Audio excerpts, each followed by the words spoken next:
Now, I might not know a lot about sports. Hi friends, and welcome to another episode of Stuff Full Reviews, the show where I review plays, movies, and more in the company of my fluffy friends.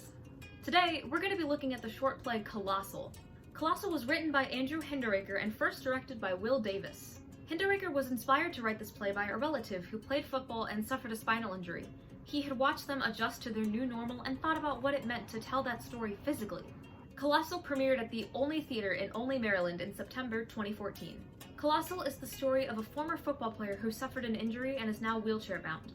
Though his physical therapist tries to help him move forward, his younger self still holds him back. The main characters are Mike, young Mike, Jerry, and Marcus. Mike is physically disabled and also always played by a disabled actor, whereas young Mike is fit and overconfident.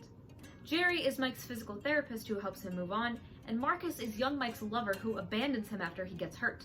The theme of the play is growing from your past and that there isn't just one way to showcase masculinity. This show expertly combines football and dance. Mike's father owns a dance studio, and Mike himself is a former dancer. He often uses his dance techniques to help him in football. The football scenes are also choreographed and planned out to a T. There's an overlap, a beauty in football and an anger in dance.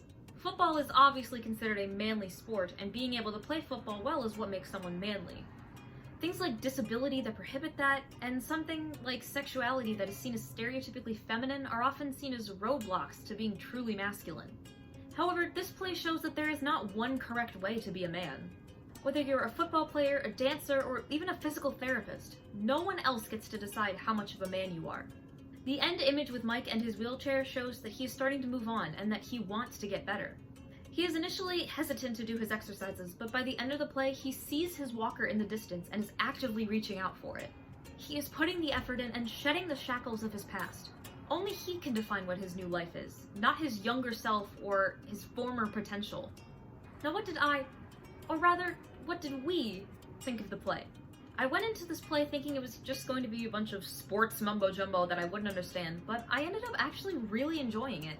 Something that resonated with me was the fact that the character of Mike must be played by a disabled person.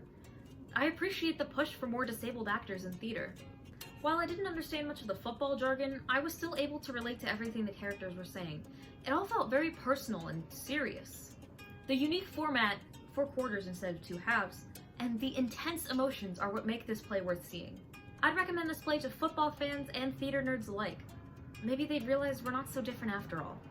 Well, that's all for this episode of Stuff Full Reviews. I'll see you next time. Bye! If I fall doing this one day, I give you full permission to laugh and then call 911.